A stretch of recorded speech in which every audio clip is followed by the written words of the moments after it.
Good morning students. FX college Makrana की online classes में आप सभी छात्र छात्राओं का हार्दिक स्वागत अभिनंदन है। आज हम BSc part 2 BSc part 4 BSc part 4 nuclear physics हमारा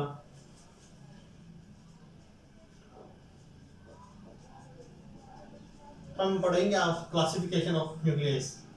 क्लासिफिकेशन ऑफ न्यूक्लियाई, सबसे पहले हम पढ़ेंगे आइसोटॉप के बारे में, आइसोबार के बारे में, और उसके बाद हमारा जो मेन टॉपिक है न्यूक्लियर फिजन, किस प्रकार एक यूरेनियम दो क्रिप्टॉन और दूसरा एलिमेंट्स में कन्वर्ट होता है, उनको डिस्कस करने वाले। तो सबसे पहले हम आइसोटॉप के बारे में देखेंगे। जो आप क्लास 9 से आइसोटॉप के बारे में देखते आए हो। हमें पता है सबसे पहले है आइसोटॉप। सबसे पहला है आइसोटॉप्स। यदि लिखना चाहो तो होगा, इसको आप हिंदी में कहोगे समस्थानिक। क्या समस्थानिक?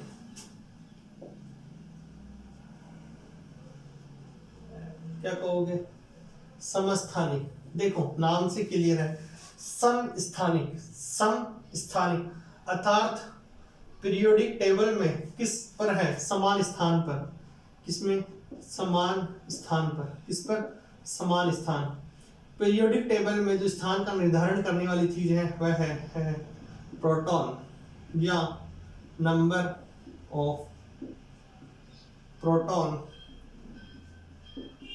Present in an element. किसी भी तत्व में जितने परमाणु होंगे वह उसका होगा परमाणु क्रमांक। क्या होगा? परमाणु क्रमांक। उसको रिप्रेजेंट करते हैं Z से। जैसे Z इक्वल टू 8 क्या आएगा? ऑक्सीजन। Z इक्वल टू 6 क्या आएगा? कार्बन। अर्थात जितने नंबर परमाणु के होंगे उतने ही वह क्या होंगे? उसके एटॉमिक नंबर। हमें पता है एक ही तत्व के वे परमाणु जिनके नाभिकों में प्रोटॉन की संख्या सेम हो। देखो डेफिनेशन लिखे तो एक ही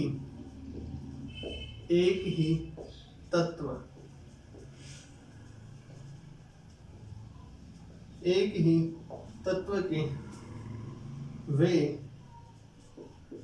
परमाणु जिनमें प्रोटॉन की संख्या क्या हो? सेम, पर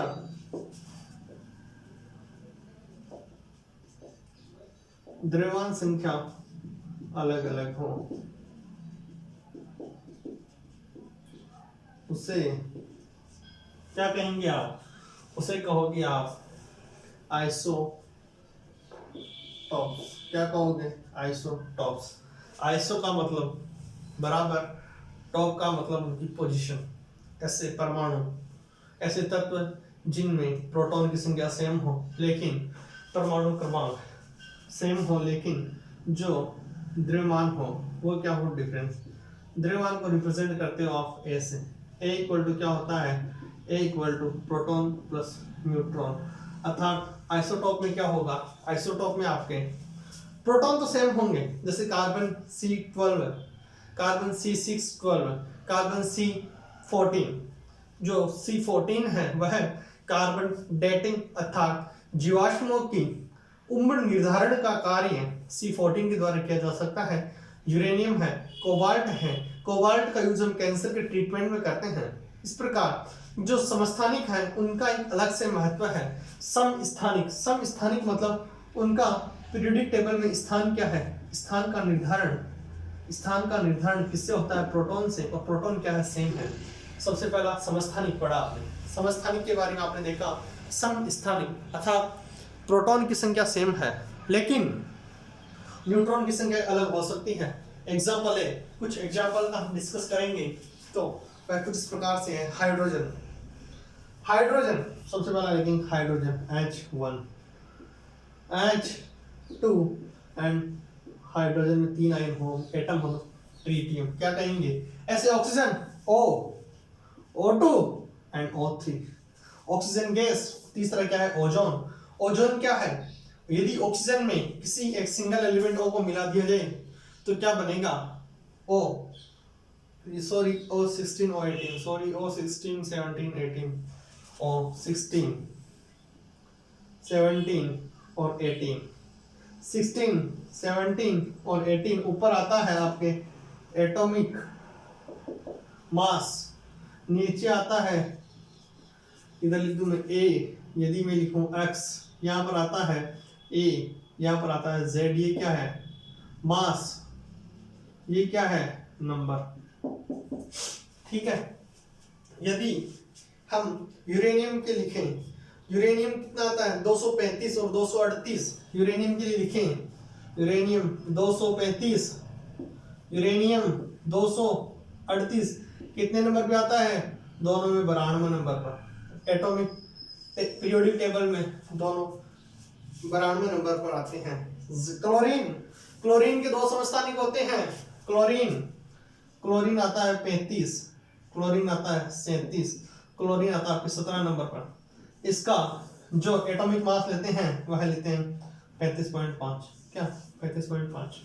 इस प्रकार जिनका हमने डिस्कस किया वह है हाइड्रोजन के 3 समस्थानिक हैं H1 2 एंड H3। अर्थात यदि हाइड्रोजन के नाभिक में केवल एक प्रोटॉन होगा तो क्या होगा S2। यदि एक प्रोटॉन और एक न्यूट्रॉन है S3 में क्या है, प्रोटॉन एक है लेकिन न्यूट्रॉन कितने हैं, 3 हैं। ठीक है, हम यदि क्लोरीन का मास निकालना चाहें, हमें पता है जो क्लोरीन का मास 35.5 कैसे आया। क्लोरीन का मास 35.5 किस प्रकार से आया, हमें पता है कि जो 35 और 37 का रेशियो है वह कितना है 3:1। 35 और 37 का रेशियो है, हम देखते हैं कि क्लोरीन का मास 35.5 किस प्रकार से आता है। हमने लिख दिया, लेकिन हमें पता है कि क्लोरीन, जैसे क्लोरीन है, क्लोरीन में एक आता है 35 और यह आता है क्लोरीन 37, यह आता है 3 रेशियो में, यह आता है 1 रेशियो में। तो क्या होगा 35 × 3 प्लस 37 × 1/4। 35 कम 35, 35 70 105 और 37 बटा 4 कितने हो गए 142 बटे 4, 4 की 12, 4 पंजो 20, 4 पंजो 20। इस प्रकार से हम इनका मान निकालते हैं। आइसोटॉप निकाला, अब आइसोबार निकालेंगे। क्या आइसोटॉप के बाद हम आइसोबार के बारे में डिस्कस करेंगे। यदि हम आइसोटॉप के बाद आइसोबार देखते हैं, अर्थात उनमें एटॉमिक मास सेम होगा लेकिन एटॉमिक नंबर अलग होगा। अर्थात न्यूट्रॉन की संख्या सेम होगी, न्यूट्रॉन की संख्या सेम हो सकती है, अर्थात उनमें जो प्रोटॉन की संख्या है वह क्या होंगी डिफरेंट। हम उसका डिस्कस करेंगे। है अगला आइसोबार। आइसोटॉप के बाद हमारा अगला टॉपिक है आइसोबार। क्या आइसोबार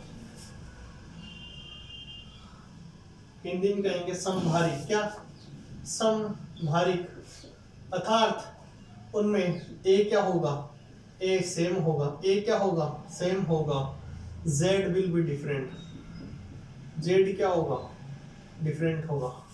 यदि हम एग्जांपल लेना चाहें तो A3 किसका होता है, ए होता है आपका 3H13। हाइड्रोजन में एक प्रोटॉन है लेकिन न्यूट्रॉन कितने हैं, प्रोटॉन 1 है, न्यूट्रॉन कितने आ गए 2, दोनों को मिला के कितना आया 3। हीलियम में प्रोटॉन 2 है, हीलियम में प्रोटॉन 2 है, न्यूट्रॉन कितना है 1 है, प्रोटॉन 2 है, न्यूट्रॉन क्या है 1 है, लेकिन ए दोनों में 3 है, ए दोनों में 3 है। ठीक है, जो इस प्रकार के बिहेवियर जो एलिमेंट शो करेंगे वह होंगे आइसोबार। तीसरा है आइसोटॉन। आइसोटॉन में वो होंगे जिनमें न्यूट्रॉन की संख्या तो सेम होगी परंतु उनके परमाणु क्रमांक Z तथा द्रव्यमान संख्या भिन्न भिन्न हो सकती है। तीसरा है सम न्यूट्रॉनिक। सम न्यूट्रॉनिक भी कहते हैं इनको, सम आइसोटोन भी कहते हैं। आइसोटोन या आइसो न्यूट्रॉनिक, क्या आइसोटोन या आइसो न्यूट्रॉनिक, आइसोटोन या सम न्यूट्रॉनिक। तीसरा है आइसोटोन, तीसरा है आइसोटोन, तीसरा क्या है आइसोटोन, मतलब न्यूट्रॉन सेम होंगे, न्यूट्रॉन सेम होंगे, पी अर्थात प्रोटॉन अर्थात जेड अलग अलग होंगे। क्या होंगे? जेड अलग अलग होंगे, ए भी अलग होगा, ए भी अलग होगा। तीन चीजें पढ़ी। चौथा है आपका आइसोमर, क्या आइसोमर, जिनके परमाणु क्रमांक Z, N तथा A तीनों सम हो लेकिन रेडियोएक्टिव सब्सटेंस हो। देखो तीसरा है आइसोमर्स, आइसोमर्स, आइसोमर्स क्या होते हैं? आइसोमर्स क्या होते हैं? Z, N, A सभी समान हो, Z, A और न्यूट्रॉन, न्यूट्रॉन क्या हो? सभी समान हो।